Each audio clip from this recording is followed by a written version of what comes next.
canaltro.com.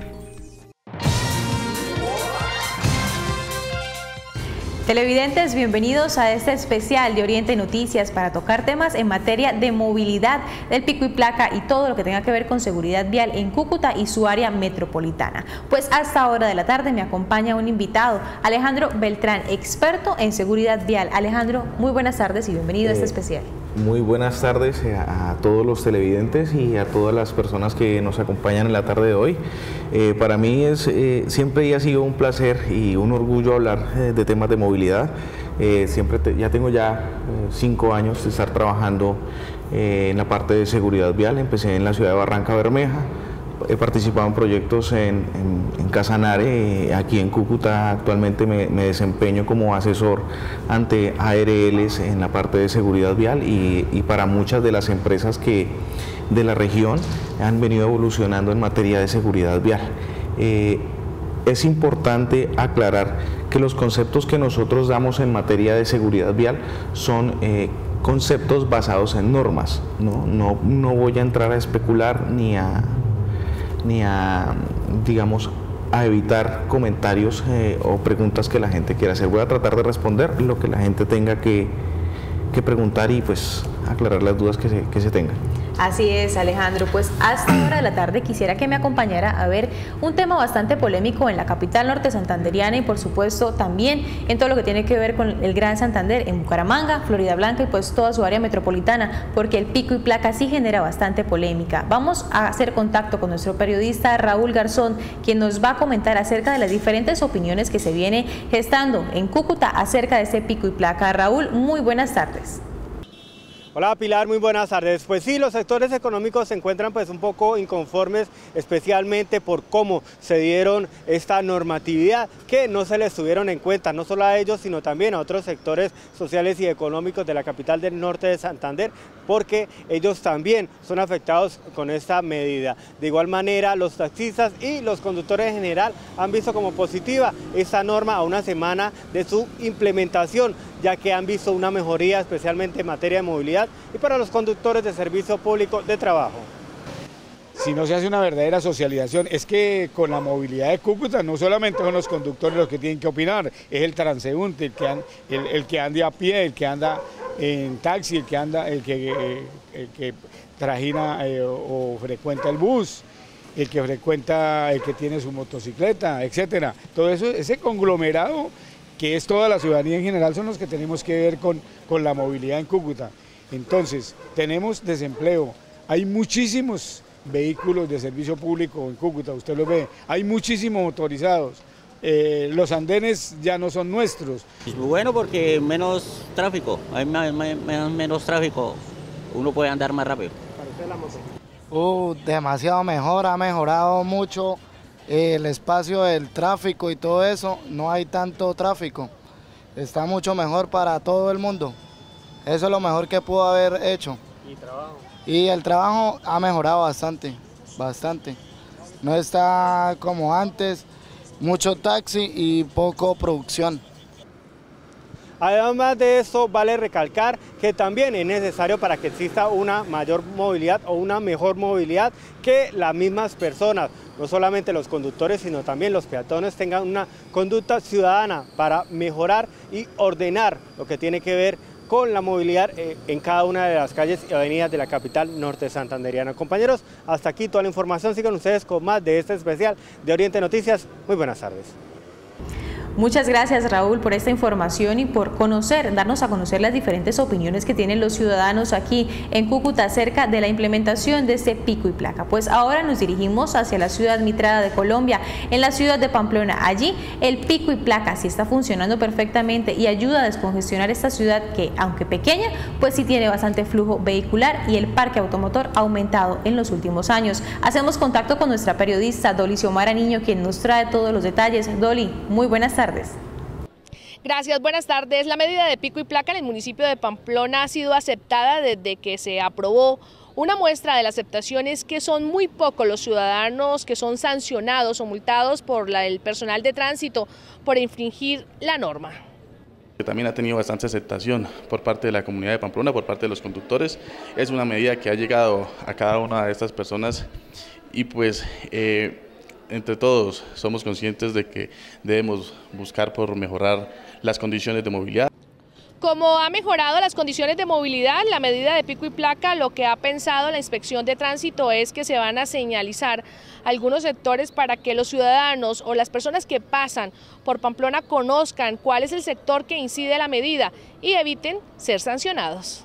Y de esa manera también señalizar en las entradas a la ciudad, que lo haremos en los próximos días, la señalización en las entradas a la ciudad, así como también estaremos señalizando en la zona interna de nuestra ciudad en cuáles calles está la aplicación de esta medida y poder también informar a la comunidad sobre los horarios. Es la información que les compartimos desde Pamplona. Continúen ustedes con más información en el Centro de Noticias. Gracias, Dolly, por toda esta información desde la ciudad de Pamplona. Televidentes, retomamos nuestra información y este especial con nuestro invitado experto en seguridad vial. Alejandro, tengo una pregunta muy importante. Pues desde que comenzó el mandato del actual alcalde en la ciudad de Cúcuta, César Rojas, no existía un pico y placa que rigiera obviamente en la ciudad de Cúcuta. ¿Cómo afecta en estos momentos el pico y placa o cómo beneficia a los ciudadanos en estos momentos?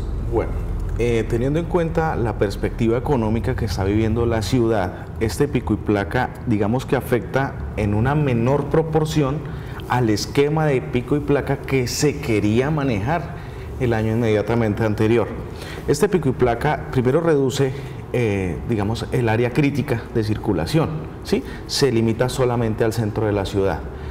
Se habla de un pico y placa y se habla de un placadía, ¿cierto? Este pico y placa en el decreto 239 especifica que son horarios específicos, ¿no? Es decir, desde las 7:30 de la mañana hasta las 9 de la mañana, de 11:30 a 1:30 de la tarde y de 5:30 a 7 de la noche, lo que permite que los vehículos que les toque ese pico y placa puedan transitar en determinados horarios, lo que podría favorecer al comercio de la ciudad. En algún momento, cuando hubo la primera movilización de los taxistas, tuve la oportunidad de compartir información con muchos de ellos durante ese plantón que hicieron en la Secretaría de Tránsito, y a muchos les hice ver la necesidad que había del pico y placa, ¿cierto?, para toda la ciudad. Pero también les hice ver cómo afectaría el comercio, incluso cómo los afectaría a ellos. Porque al haber un pico y placa día, pues hombre, para muchas personas es mucho más fácil cuando tienen los medios comprarse una moto. Entonces inundarían el mercado con muchos más vehículos. En este momento este pico y placa me parece que está muy bien estructurado, muy bien enfocado, porque no es una restricción total para los vehículos del área metropolitana, sino es una restricción parcial. Ahora, los vehículos venezolanos tienen que acogerse a este sistema totalmente, porque son vehículos que lastimosamente no pagan un impuesto y son vehículos que se quedaron retenidos en la ciudad por un cierre de frontera que puede, digamos, entorpecer la movilidad y el libre desarrollo de la ciudad por un déficit fiscal, por el tema de impuestos vehiculares.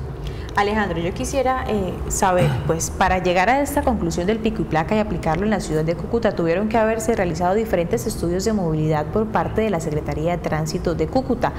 ¿Qué pudo haber arrojado estos estudios? ¿Cuánto sería la afluencia de vehículos que diariamente transitan y cómo disminuiría con la aplicación del pico y placa?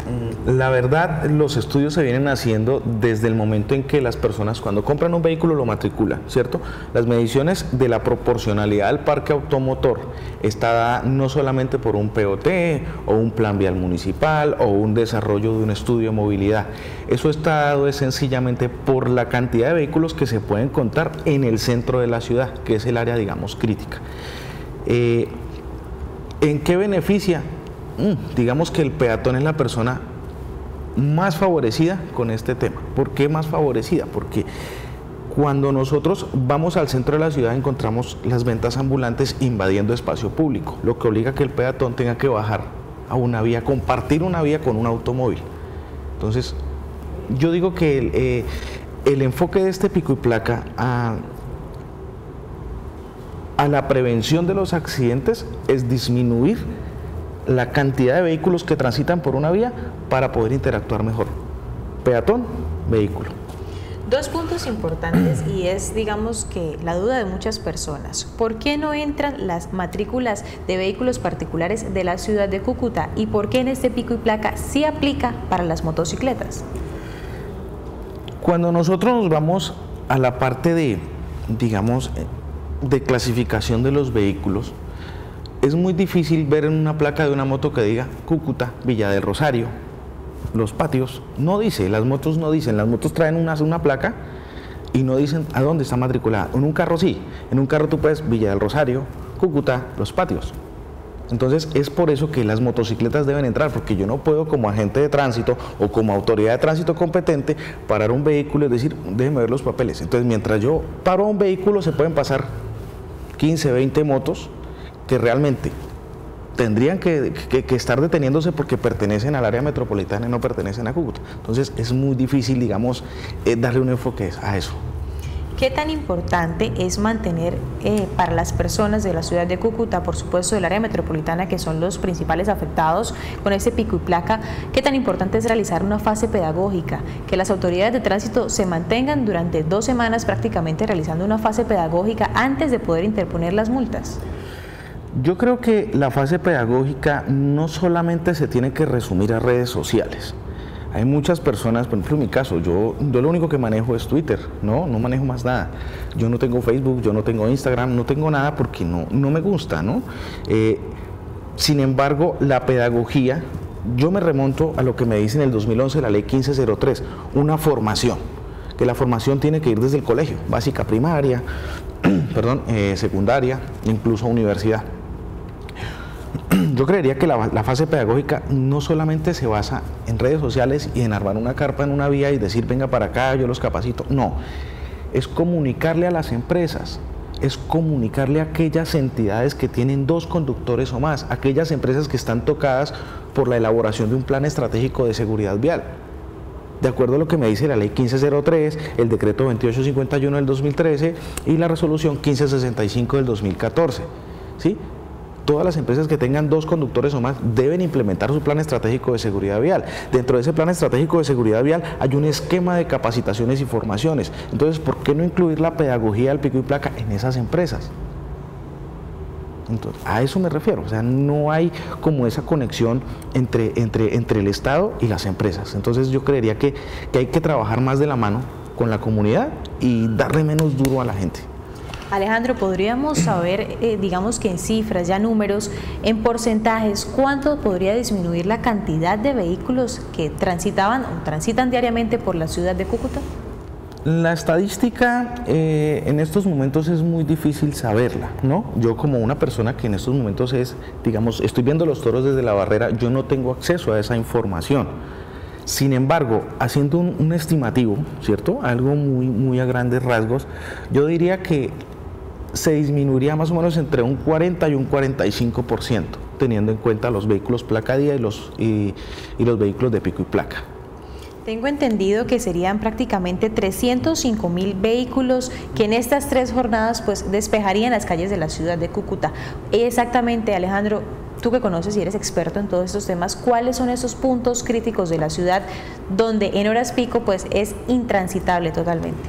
Mira, cuando yo trabajé en los IAS, yo recibía conductores de todo tipo, ¿no? Recibía conductores de buseta, conductores de taxi, conductores de vehículos particulares, domiciliarios, y todos ellos coincidían en una sola cosa: siempre la culpa es del otro, la culpa nunca es mía. Entonces, para este punto le voy a aclarar algo. Primero hay que reconocer en qué la estoy embarrando, en qué estoy metiendo yo la pata para conducir. Primero. Segundo, identificar los puntos críticos es muy sencillo. Las rutas de busetas. En Cúcuta, puntos críticos: Avenida Cuarta con calle Séptima, Avenida Octava con calle Novena, ¿cierto? Avenida Tercera entre calles 13 y 15, ¿cierto?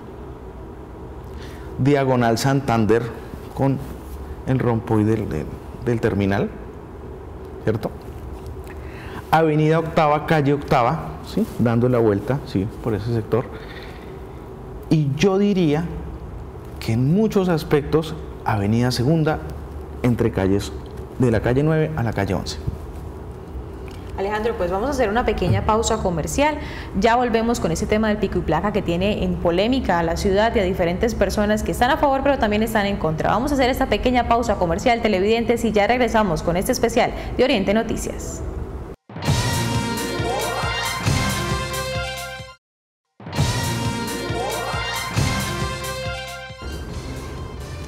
Televidentes, gracias por continuar con nosotros en este especial de Oriente Noticias para tratar temas en materia de movilidad y seguridad vial que a ustedes, obviamente, como ciudadanos les compete. Pues vamos a esta hora de la tarde a hacer contacto con nuestro periodista Raúl Rolando Castro, quien nos va a comentar acerca de las fotomultas en la ciudad de Ocaña. Esta concesión de tránsito que fue entregada en el año 2015 y que fue demandada en estos momentos por un abogado experto, quien encuentra diferentes irregularidades. Pero Raúl Rolando Castro nos va a dar todos los detalles. Raúl, muy buenas tardes. ¿Qué dice el demandante?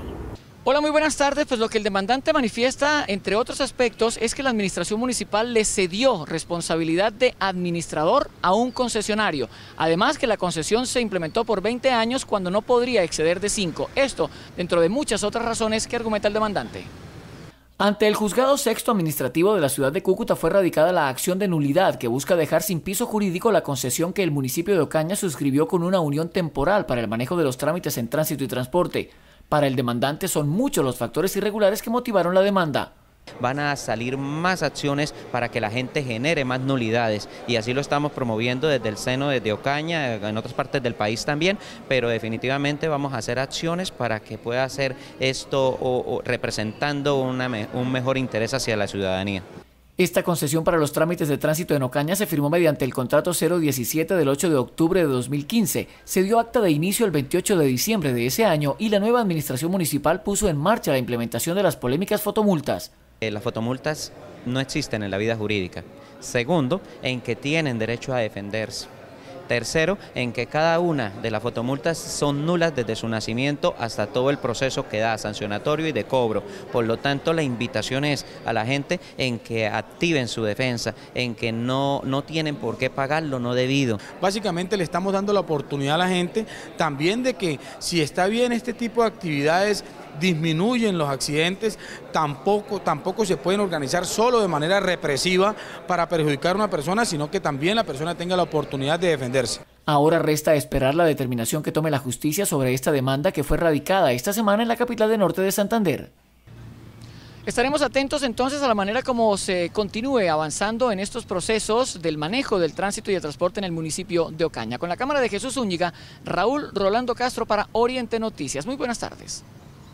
Gracias, Raúl, por toda la información. Tema polémico también el de las fotomultas, como hemos tratado en este especial. Alejandro, volvemos con usted para tratar, obviamente, ya lo del pico y placa, pero también acerca de las fotomultas. ¿Por qué tanta polémica las fotomultas en el área metropolitana de la ciudad de Cúcuta y, por supuesto, como veíamos ahora en Ocaña?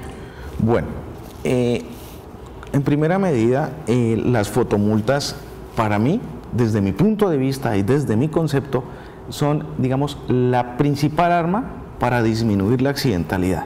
Lastimosamente, nosotros como conductores, y eso me incluye porque a muchas personas de las que están obteniendo una licencia de conducción no cumplen al pie de la letra lo que me dice a mí el artículo 19 del Código Nacional de Tránsito, que son 4 requisitos básicos para obtener una licencia de conducción. Dentro de ellos se encuentran saber leer y escribir, ser mayor de 16 años o tener 16 años cumplidos, ¿cierto? Aprobar un examen teórico práctico de conducción o hacer un curso de conducción y hacer el examen médico. Entonces no se cumple al pie de la letra con esto.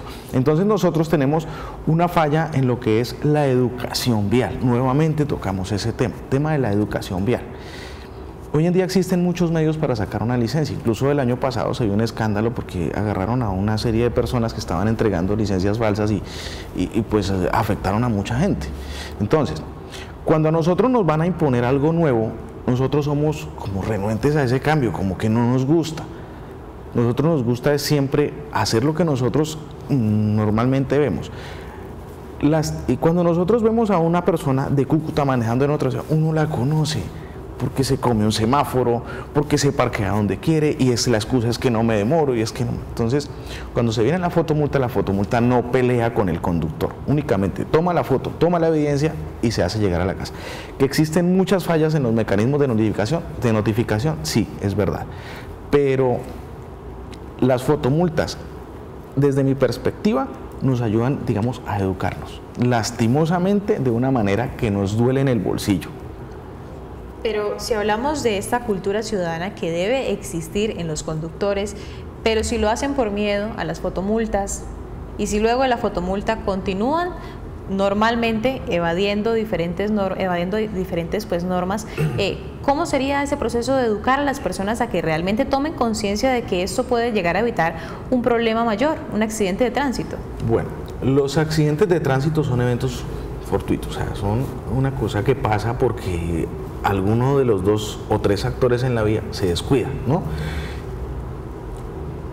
Las fotomultas, cuando hablaba con la anterior secretaria de Movilidad de Bogotá, estando yo en Casanare, ella me decía, lo mejor es agarrar y castigar al conductor. Yo le decía, no, porque es que la parte de educación es lo que a uno le enseña a formarse. En esos días conocí a otra persona, un ingeniero en vías y transporte, quien compartió esa idea conmigo. Dijo, no, es que la idea no es castigar, la idea es formar para evitar. Entonces, es algo muy chistoso porque, por ejemplo, yo soy bacteriólogo, soy especialista en seguridad vial. ¿Cómo me metí acá? Por los temas de alcoholemia, ¿cierto? ¿Cómo empecé yo en las empresas? Haciendo pruebas de alcoholemia y las empresas sancionando. Y les decía, ¿pero para qué? Si nosotros podemos educar a la persona. Y a lo largo de 6 meses logramos disminuir en 2 o 3 empresas, logramos disminuir a 0 los borrachos conduciendo en una empresa. Entonces, aquí se puede hacer lo mismo. En vez de yo agarrar y ponerme a maltratar al usuario, yo puedo empezar un proceso de educación sin necesidad de que tengan que pagar. Sino, hombre, esta semana o este mes vamos a parar las fotomultas y vamos a ver, agarramos a una fotomulta, por radio ubico al policía, paro a la persona, se me queda acá, lo instruyo, lo capacito y nuevamente continúe con su trayecto sin necesidad de lastimar el bolsillo de la persona y mucho menos en una crisis como la que estamos viviendo. Bueno, pues ese tema de las fotomultas ha generado bastante polémica en el área metropolitana de la ciudad de Cúcuta. Pero hablando de la capital norte santanderiana, estas fotomultas, si se llega a dar esta concesión de la semaforización que va durante 20 años y que también modernizaría la red semafórica, si se dan las fotomultas en la capital norte santanderiana, ¿cómo afectaría o cómo beneficiaría obviamente a la ciudad? Pues a ver, la afectaría en la parte económica. Siempre la ciudad se va a afectar en la economía, ¿cierto? El dinero que va a dejar de recibir la administración pública para dársela a una concesión. Pero ¿en qué beneficia? ¿En qué beneficia? En que la parte privada no va a tener acceso a palancas políticas para poder decir, bájeme una multa, quíteme una multa, ¿sí? Por un lado, reduciríamos significativamente la probabilidad de ocurrencia de un accidente de tránsito, porque aquí yo no estoy hablando de que ocurrencia de accidente de tránsito, no, la probabilidad de ocurrencia. Si yo hablo de puntos críticos, un sitio donde hay accidentes de tránsito, muchísimos, aquí en la calle Quinta con avenida Tercera con calle Quinta esquina, es un punto que calle Novena con avenida Segunda, motos, taxis, busetas, guerra del centavo, igual accidentes. Entonces, yo diría que la semaforización y la ubicación de cámaras lo que haría es que la persona, hay una cámara, automáticamente entraríamos como una parte psicológica, empezarían a controlar nuestro subconsciente y saber si me como un semáforo, sé que es un salario mínimo mensual, son 737.717 pesos. Por favor, yo no me voy a comer un semáforo por pagar. Alejandro, hablando precisamente de esas multas y de los precios de esas multas que las personas tendrían que pagar, quisiera que recordáramos o pudiéramos mencionar algunas de esas multas que son más costosas y que las personas, sabiendo su costo, podrían evitar. Bueno, primero hay que saber la clasificación de las multas. Las multas van por letras, ¿cierto? Sí. Los valores van en salarios mínimos diarios legales vigentes, ¿cierto? Por ejemplo, hablamos de un comparendo tipo A, un comparendo tipo A es para vehículos no automotores y peatones. Pues para los vehículos automotores empiezan a partir de la letra B, ¿sí? La letra B entonces son 8 salarios mínimos diarios legales vigentes, ¿sí? La letra C son 15 salarios mínimos diarios legales vigentes y la letra D son 30 salarios mínimos diarios legales vigentes, ¿cierto? La letra H es un comparendo que es, digámoslo así, pedagógico dentro de cierto término. Pero si te pasas de ese término ya hay que pagar, y hay que pagar 5 salarios mínimos diarios legales vigentes. En el tema de la embriaguez es diferente, porque es que la embriaguez maneja lo más básico, que son 90 salarios mínimos diarios legales vigentes por un grado cero de embriaguez, es decir, entre 0.2 y 0.39 gramos por litro de alcohol en sangre, o 1.440 salarios mínimos diarios legales vigentes. Es un rango que se acerca a los 36 millones de pesos, ¿cierto? Y solamente por negarse, ¿no? Según lo dice la ley 1696. Entonces, ¿yo qué les digo a las personas? Si veo un semáforo que está en amarillo, no pase. El semáforo en amarillo no quiere decir acelere que alcanzo a pasar. El semáforo en amarillo, cuando estamos de verde a amarillo, quiere decir vaya deteniéndose porque voy a llegar al rojo. Multa por semáforo, multa por contravía, adelantar en doble línea, maniobras peligrosas, caballitos, etc. Esas son las multas más caras que representan un salario mínimo, las tipo D. Alejandro Beltrán, experto en seguridad vial, muchísimas gracias por acompañarnos en este especial de Oriente Noticias. Muchísimas gracias a todos y espero pues que la información compartida sea de mucho apoyo y entusiasmo para las personas. Así es, Alejandro. Pues televidentes, vamos a hacer una pequeña pausa comercial y ya retomaremos este especial de Oriente Noticias para informarles a ustedes sobre los diferentes temas de movilidad.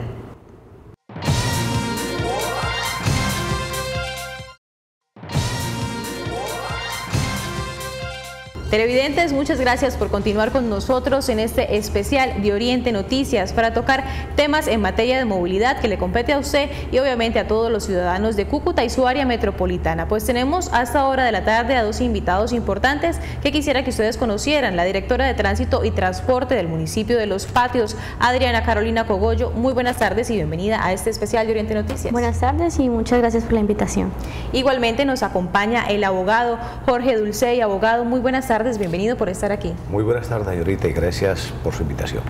Bueno, pues quisiera que los dos me acompañaran a ver este informe acerca de las fotomultas en el municipio de Los Patios que ha generado diferentes polémicas. Pues estuvimos hablando con expertos, nuestro periodista Heider Logato estuvo hablando con estos expertos en materia de movilidad y esto es lo que nos dijeron. Muy buenas tardes, Heider, adelante. Pilar, hola, muy buenas tardes. Pues el municipio de Los Patios cuenta con un sistema de fotomultas que fue adjudicado a final de la pasada administración e implementado en la actual administración municipal. El Código de Tránsito dice que en zonas urbanas escolares debe de tener una velocidad máxima de 30 km por hora. ¿Qué están haciendo ahorita con las cámaras? Están controlando que esas velocidades sí se lleven a cabo, no como se hacía anteriormente, que todo el mundo andaba a la velocidad que quisiera, por más que colocaran resaltadores y todas las cosas en la carretera, la gente pasaba pues a millón. Entonces ahorita con las fotomultas se controla más el tema de la velocidad, porque ahí sí no, a un radar no se le puede mentir. Los Patios, a diferencia de Villa del Rosario, cuenta con personas que están ubicadas con radares sobre la autopista para verificar la velocidad en la que andan los vehículos por esta zona. Sí, por supuesto, los abogados están para eso, para ejercer que los derechos fundamentales no sean atacados por las mismas autoridades. Si usted no está notificado en el tiempo que tiene que ser notificado, pues la multa pues no se la pueden cobrar. Lastimosamente los órganos de tránsito, las direcciones de tránsito, las secretarías de tránsito tienen mucha demora en hacer todos sus trámites y en eso se pasa, la legislación les da a favor del ciudadano, porque si la autoridad no cobra, el ciudadano tiene derecho a no pagarlos. En Los Patios la ciudadanía empezó a recoger firmas para que por medio de una acción judicial se pueda quitar el sistema de fotomultas. Esa es la información que registramos con la cámara de Juan Carlos Báez, informó Heider Logato Cuadros para este especial de Oriente Noticias. Muchas gracias, Heider, por toda esta información. Pues más de un año lleva este sistema de fotomultas en el municipio de Los Patios. Pues ahora nos dirigimos al municipio de Villa del Rosario, donde las fotomultas han generado polémica, especialmente en el servicio público de transporte, pues los taxistas han generado diferente polémica, especialmente por la autopista internacional. Nuestro periodista Samir Castillo estuvo hablando con ellos. Samir, muy buenas tardes. ¿Qué dicen los taxistas? Hola, Pilar, muy buenas tardes. Pues el tema de las fotomultas en el municipio de Villa del Rosario ha generado inconformismo por parte de conductores de servicio público y de particular. Hablamos con conductores de taxi de Cúcuta y el área metropolitana y esto fue lo que nos dijeron. Lo mínimo que debiera ser 80 y en el reductor a 60. Sería más o menos normal, no afectaría tanto la movilidad. Y viola todas las normas porque esa autopista debe ser de alta categoría y en las autopistas se clasifican que de acuerdo a la categoría que tienen las reducciones de velocidad también tienen una norma, eso no pueden ponerle, bajarla a 30. Pues al menos está la señalización, pues alcanza uno a ver, pero eso de que colocan a 60 y a 30 kilómetros por hora, eso en el momento se ve uno como alcanzado del otro carro que venía atrás. No me parece justo que coloquen unas señales o unas cámaras fotográficas para hacerles parte al gremio de taxistas, tanto al gremio de taxistas como a los particulares, porque como le digo, esto prácticamente está generando de pronto accidentes. Pues bien, son opiniones negativas por parte del gremio de taxistas que constantemente transitan por la autopista internacional. Lo que sí se sabe y cabe destacar es que la firma de la concesión se firmó a no menos de 20 años con una empresa barranquillera. Pilar, usted continúe con más de este especial en Oriente Noticias. Buenas tardes. Samir, muchas gracias por esta información, pues es importante conocer las opiniones de todas las personas acerca de este sistema de fotomultas que está implementándose en el área metropolitana, pero que hasta el momento en la ciudad de Cúcuta no ha llegado, pero se espera que en los próximos años una concesión de cerca de 20 años pues pueda implementarse en la ciudad de Cúcuta, así como la red de semaforización y la modernización en la capital norte santanderiana. Directora Adriana, quisiera que habláramos acerca de las fotomultas en el municipio de Los Patios. ¿Cuáles son esas infracciones concurrentes en las personas en este último año?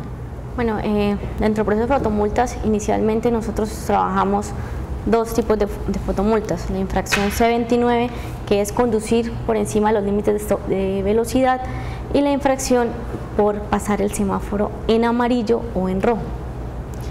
Directora, por lo general se dice que tiene que tener una notificación en los próximos 3 días y que debe llegar al domicilio. ¿Cómo es este proceso cuando obviamente llega la infracción por la fotomulta? Cuando se comete una infracción por una fotomulta, pues se genera la orden de comparecer. Esta orden debe ser puesta en el correo con base a una sentencia que hay de la Corte Constitucional, donde dice que durante 3 días tengo, como organismo de tránsito, o en este caso que está concesionado a la Unión Temporal Proyecto Vía Los Patios, debe ponerla en el correo durante esos 3 días. Esos son los llamados 3 días. No es para que me llegue a mí durante los 3 días. Ya con base a eso, una vez yo reciba la fotomulta, tengo 11 días para presentarme y comparecer, ya sea en el caso de que yo no iba conduciendo el vehículo ya no es de mi propiedad, en esa época no estaba en la ciudad, bueno, 1000 formas de contravenir una fotomulta, pero no por el tiempo de notificación. Ese no es el debido proceso si uno quiere comparecer una fotomulta. Dentro de esos 11 días tengo también el derecho a pagar el 50% si soy consciente de que cometí la infracción. Muchas gracias, directora, por aclarar ese tema, obviamente explicar a las personas cómo sería pues este tiempo de espera o de llegada de una fotomulta. Abogado, yo quisiera ¿cómo sería? ¿Se podría presentar alguna acción de tutela debido a que las personas digan, no, a mí no me llegó la notificación al domicilio o no me llegó al correo electrónico esta fotomulta? ¿Existe algún tipo de medida que se pueda aplicar? Gracias, muy amable, por supuesto. Yo he estado trabajando ese tema con el Colegio de Abogados. Nosotros hemos socializado ese tema con el Colegio de Abogados y con mucha parte de la ciudadanía del área metropolitana. Pues bien, como decía la doctora, la notificación conforme al Código de Contencioso Administrativo debe hacerse de manera personal. A falta de notificación personal, debe ser por aviso. La doctora lo ha explicado muy bien. El ciudadano tiene muchas formas de defenderse de eso. En el caso que nos comentaba la doctora, por ejemplo, si yo voy, perdone que me ponga en primera persona, voy conduciendo el automotor y el vehículo mío es de mi hermano y la multa o el comparendo le llega a mi hermano, no es justo que él tenga que pagar por una infracción que yo cometí. Cuando yo cometo una infracción, se me cobra a mí. Pero la gente a veces olvida todos los trámites que hay que hacer para quitarse una multa de esas, que yo no comparto, por supuesto. Hay muchos mecanismos legales para que la gente se pueda defender de eso. Por ejemplo, si la notificación no se vierte conforme a la ley, es nula toda la actuación que se llegue. Los comparendos a veces llegan sin identificar la clase de infracción, la dirección, los recursos que hay que presentar, y la gente va y alegremente les toca que pagar sin haberse enterado que tiene mecanismos legales para hacerlo. Mecanismos incluso de carácter administrativo que pueden intentarlo ante la misma autoridad que los requiere para la notificación personal. No se pueden proponer si yo no he agotado los mecanismos anteriores. Me explico. ¿Cómo meto yo una tutela si ni siquiera le he dicho yo al director de tránsito, al alcalde municipal, por llamar de alguna forma, mire, tengo un recurso y no estoy de acuerdo con eso, ya los hago, y si se me agota el trámite o la vía gubernativa a través del funcionario, pues tengo la acción de la tutela.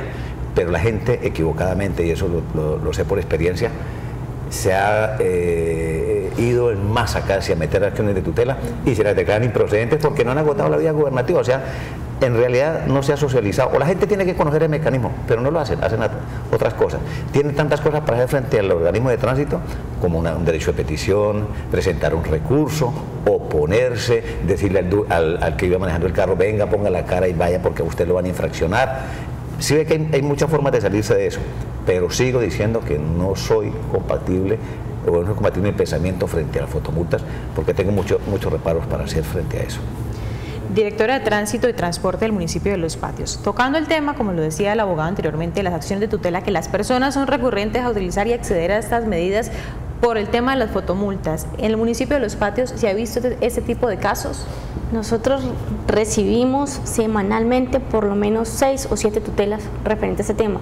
Y como le decía el doctor, ninguna la hemos perdido. Siempre las han declarado improcedentes o han fallado a favor del organismo de tránsito. Por lo mismo, no han agotado los recursos, la gente se malinforma porque no se toman la molestia de leer la norma, sino buscan por internet a ver qué encuentran y copian y pegan pedacitos de cosas que a la hora del té ni siquiera tienen congruencia ni son con base a lo que dice la norma. Entonces, por consiguiente, los jueces que hacen declaran improcedentes las tutelas.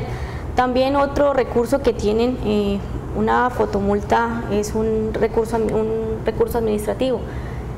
También se puede poner ante un juez, no la tutela, sino en este caso sería la contravención de ese recurso. Eso es una resolución donde hay una sanción, donde el recurso administrativo puede fallar a favor o en contra de la persona que lo haya interpuesto. Desde que se invitó obviamente y se empezó a hacer uso como pedagógico, una temporada pedagógica en el municipio de Los Patios para este tipo de fotomultas. Sí, claro, nosotros tuvimos 15 días de sanciones pedagógicas. De igual manera, antes de que iniciara otro proceso de fotomultas, trabajamos los medios de comunicación, las diferentes redes sociales, fuimos sobre todo a las empresas de servicio público a informarles que iba a empezar ese proceso en el municipio de Los Patios. Es un proceso que heredamos de la administración anterior, que tenemos que hacerlo cumplir hasta tanto un ente de control no nos diga lo contrario. Entonces nosotros nos estamos ciñendo como organismo de tránsito prácticamente a lo que dice el contrato. ¿Sí? No nos hemos salido de la norma para no llegar a tener inconvenientes con el tercero, en este caso la unión temporal, que venga y demande al municipio, porque no sería justo que el municipio después tenga que pagar errores que cometamos nosotros en la administración municipal. En este más de un año que lleva este sistema de fotomultas en Los Patios, ¿podríamos hablar de una reducción en, no sé, nivel de accidentalidad, en alguna reducción que sea significativa y que se diga las fotomultas están sirviendo en el municipio de Los Patios? Claro que sí, nosotros tenemos una accidentalidad relativamente alta, estamos por encima de la media nacional. Para ser un municipio de 80, 100 mil habitantes era muy alta. Desde que empezó el proceso de fotomultas, tuvimos una reducción de accidentes de tránsito, lo que llamamos choques simples, del 90%, de muertes por accidentes de tránsito en esta zona del 100%. Además, la reducción de heridos fue del 60%. Entonces, sí podemos ver que el tema funciona. ¿A dónde quiero ir yo? No porque haya una fotomulta yo debo respetar la norma. Sí, vamos al tema. Mucha gente va y me pelea, es que no está marcado. Ahí les pregunto, cuando ustedes entran a Los Patios, ¿cuál es la primera señal que ven? No, ni idea, no sabemos. Está al frente del Parque del Agua y es a 30 kilómetros por hora. ¿Sí? Entonces, si nosotros somos conscientes, somos conductores conscientes, vamos mirando el tema de las señales de tránsito, muy seguramente no vamos a caer en una fotomulta. Otro tema importante es el tema del semáforo.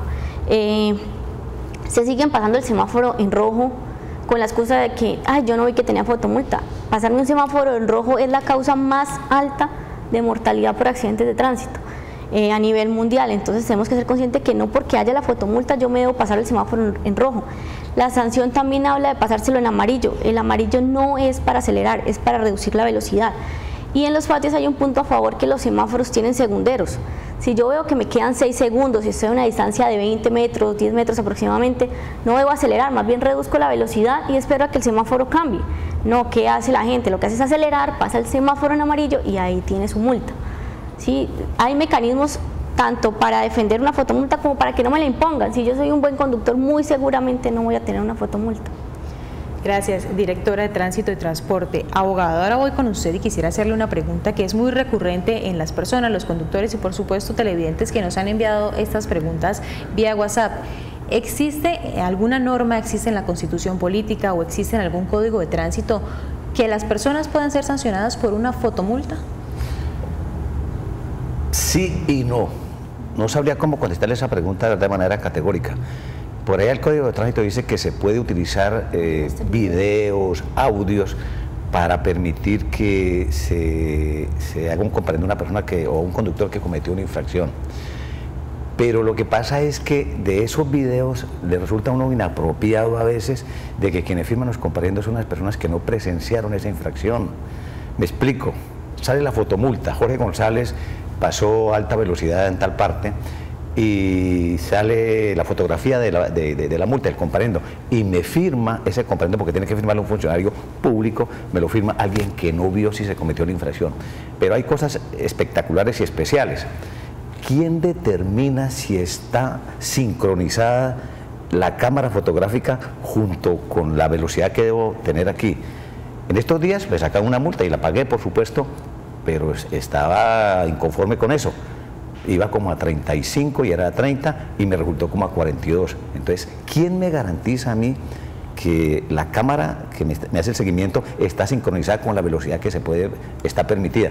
Eso tiene mucho de bueno y también mucho de malo. La doctora tiene toda la razón en que creo que se ha bajado muchísimo la accidentalidad, pero no porque el ciudadano haya adquirido cultura, porque no por miedo, porque usted inmediatamente después pase los 30 km por hora, como se dice vulgarmente, le mete la aceleradora 100, 120 y lo que sea. Entonces lo que nos falta es culturizar más bien a nosotros, los ciudadanos. La gente la respeta porque sabe que tiene que pagar una multa, de lo contrario no hay forma de hacerlo. En la ley tiene estipulado muchas cosas en favor del ciudadano.